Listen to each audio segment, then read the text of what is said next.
Hi everybody, this is Mark from Mark's Mandalas, and I'm getting ready to pour some resin into some coaster molds as well as do a little bit of rock smoothing and some rock sealing. So I thought I would go ahead and shoot a video that shows how I measure and mix my resin, as well as also introduce you to the brand of resin that I am now using. The brand of resin I am using is from the Epoxy Experts, and they're a polymer composites division. It is called Max CLR Clear Liquid Resin. It's a two-part resin, and it's a 2-to-1 ratio. I'm going to be doing some black tinted resin as well as some clear resin for my project. So I'm going to go ahead and get started. I have a scale over here, and I'm actually going to be measuring by weight instead of by volume. I find there's a lot more opportunity for error, especially in smaller quantities if you measure by volume. Now you can measure either way with this particular brand of resin. Any other brand of resin, you're going to need to refer to their directions and recommendations. This tutorial is based on working with this particular resin. So I'm going to get started with the black tinted resin first, and I'm going to be using these larger cups. I have 2 cups. I have a stir stick. I'm going to be making a smaller batch of clear resin, so that's why I have the smaller cups for those. And I'm going to go ahead and I'm going to set the cup on the scale, and this does turn off after a certain amount of time, so I'm going to have to make sure that I do things in a timely manner, otherwise it'll reset. But what I'm going to do is I'm going to pour in 120 grams of the part A, and then when you tint this resin, you pour the color in with the part A, mix that together first, then you pour in the curing agent or the hardener, and then mix it some more. So when you pour in the clear, you want to use about 3% of the color versus the part A, which is the resin. So for 120 grams, I'm going to want 3.6 grams. And let's see, I'm going to go ahead and get started by turning on, but I'm going to stop myself right now and I'm going to show you I am gloved up. I highly recommend that you always wear protective gloves, as far as protective gloves, rubber gloves, because you don't want to get the stuff on your hands. It's a mess. I just have a running stopwatch on going right now because I'm going to be timing when how long I stir this stuff for. So let me get going. I'm going to turn on. Now I set the cup on the scale already, and it's going to start off at 0. It's going to not even acknowledge that is on there. Now, for example, if you didn't put the cup on there, it's going to show minus 8.4 grams. So let me go ahead and I'm going to reset that. Now it's at 0. If I put this on, it's going to measure, 8.3 grams. So to zero this out, so you don't have to worry about accounting for that weight, you hit the little T button, which stands for tare, and that resets the weight on here. So now I'm going to get started. I'm going to be pouring 120 grams of part A, which is the resin itself.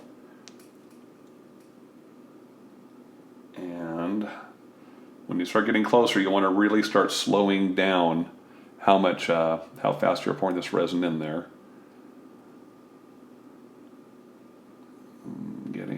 It's going up pretty quick, so I don't have a lot of experience yet weighing or measuring by weight, so I'm still learning to slow down properly at the very end, but it's much more accurate. You know just how much to put in of each part A and part B. I know I should be going a little bit quicker than this, but because of my lack of experience, I've been measuring by volume for a long time, and it's been challenging. Okay, we're getting close. Just a tiny bit more. Oh, there we go, actually. We're at 120.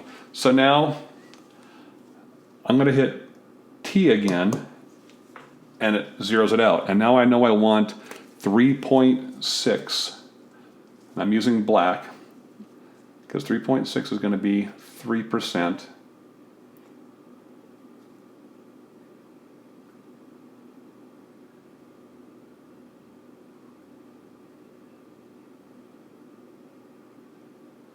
And just a little bit more. There we go. There's 3.6.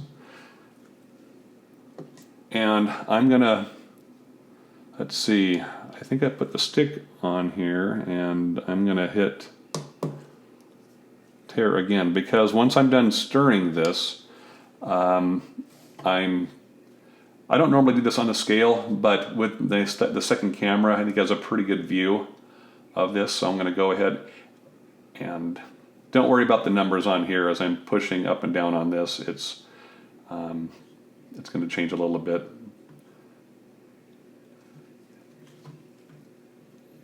And you want to just make sure you get all the color mixed in there real well. You want to stir this for, I would say, at least 30 seconds to a minute. Try not to stir too aggressively. The more aggressive you stir, faster, more you'll agitate it, you'll end up with more air bubbles. So I recommend try to be patient, scrape along the edges, scrape along the bottom, but try not to go too fast or too aggressive. And I'm going to stir this for, you want to make sure that you don't see, that it's, I think it looks like it's fairly well mixed. You're going to be mixing this for several more minutes too once you introduce the hardener. And you should have about, the more you make in a batch, the less working time you're going to have, but you should have a good 40 minutes or so to work with a batch this size. So I'm going to go ahead, and I'm at 0. So now I had 120 of the Part A resin. So for Part B, the hardener, I'm going to want to go ahead and do half of that, which would be 60. So I want to pour this in. I didn't punch a very big hole in this because I was originally just doing really small batches. So I haven't actually changed this. So for the sake of expediency, I'm going to go ahead, I don't recommend you do this, but for the sake of this video, I'm going to go ahead and take this top cap off for a little bit till I get closer to 60, and then I'll put the cap back on.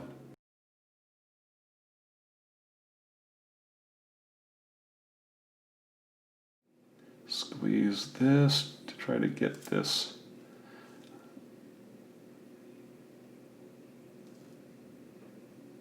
close to perfect as I can. I'm just doing drips. Oops, there we go. Okay, and now my stopwatch is at 11:44. I'm going to stir this for 3 minutes, and then I'm going to transfer it into a different cup. So I'm going to go ahead and stir this. I'm going to put this on, I'm going to speed this portion up so you don't have to watch me stir for 3 minutes. But remember, I'm not stirring, even though it's playing faster, I'm not stirring aggressively. I'm going back and forth, scraping the sides, scraping the bottom. But as far as if you stir it, the more gentle you stir it, the less air bubbles you'll have to contend with. And that is the case with tinted resin as well as clear resin. And clear resin, it's even more important, I think, because they're easier to see. So hang on, I'm going to speed this up, and I'll be back as soon as I'm done with this first round of stirring.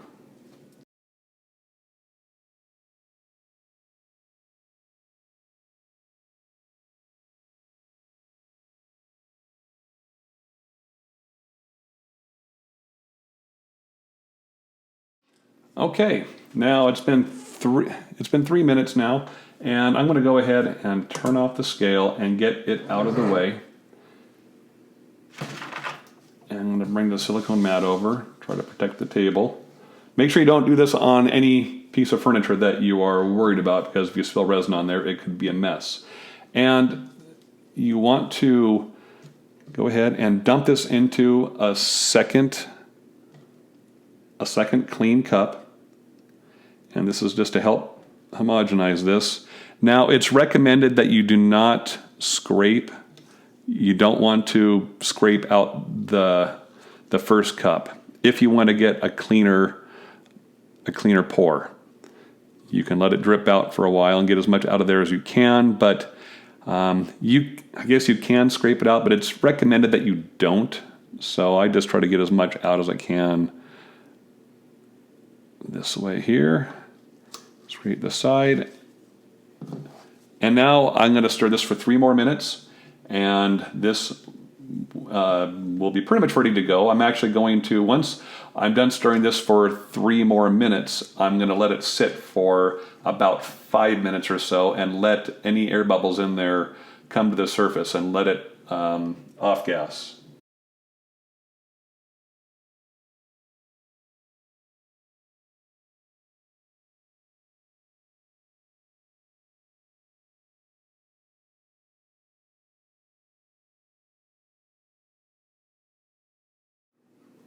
Okay, now that's been another 3 minutes, and I'm going to go ahead and let this off gas for several minutes, but while I'm doing that, I'm going to actually do a small batch of clear resin. I'm going to do this one pretty quick because you've already watched me do the process and it's not much different.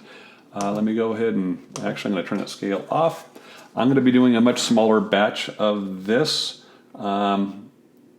I'm just going to kind of eyeball this and figure out a nice even weight that's going to be easy to divide in half. Let me turn the scale on. Okay, it's at 0, and I'm going to start adding part A.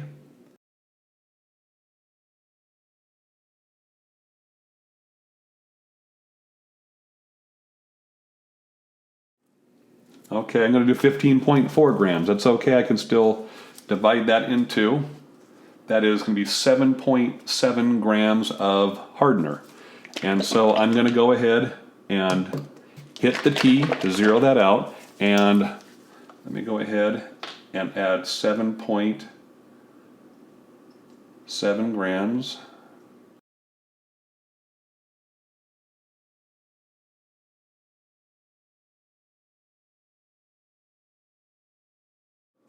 So you can see how precise you can really get with this as far as measuring it by weight instead of by volume. So now that I have the part A and part B poured in the same cup, I'm going to go ahead and I'm going to move the scale out of the way. I'm going to do a little scooting of stuff around here.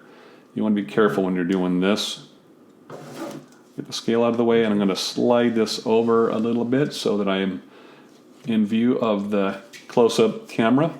And I'm going to stir this the same thing as the black tinted resin. I'm going to stir this for 3 minutes, and you might notice that it looks kind of cloudy and it's not very well mixed, but as you stir it, it will become clear. Now you also, like I said, you want to be sure that you don't stir this too aggressively, especially this clear resin. It will show air bubbles off more so than the tinted resin.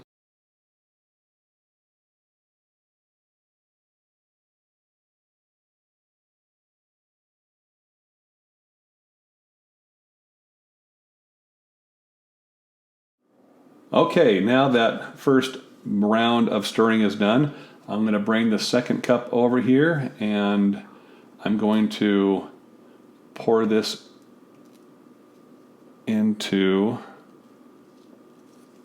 the other cup. I'm not going to scrape the first cup either, as much as I want to, because I want to get as much resin out of this as possible. I'm not going to, because I want to have a higher quality batch of resin for my projects.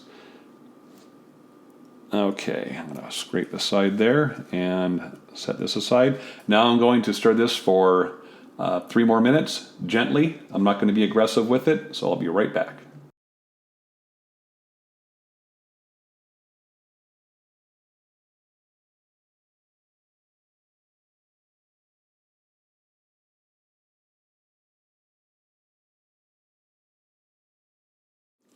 Okay, that stirring is done, and now I have 2 batches of resin. I don't normally recommend you do 2 batches together like this if you're going to be doing individual projects, but for the sake of this video, I wanted to show you how to do a color tinted version and a clear version as well.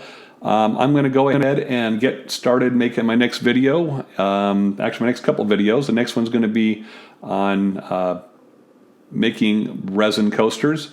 And if that's something you would like to see, please subscribe to my channel and hit the little bell next to it if you'd like to be notified whenever I post a new video. This is Mark from Mark's Mandalas. Until next time, rock on.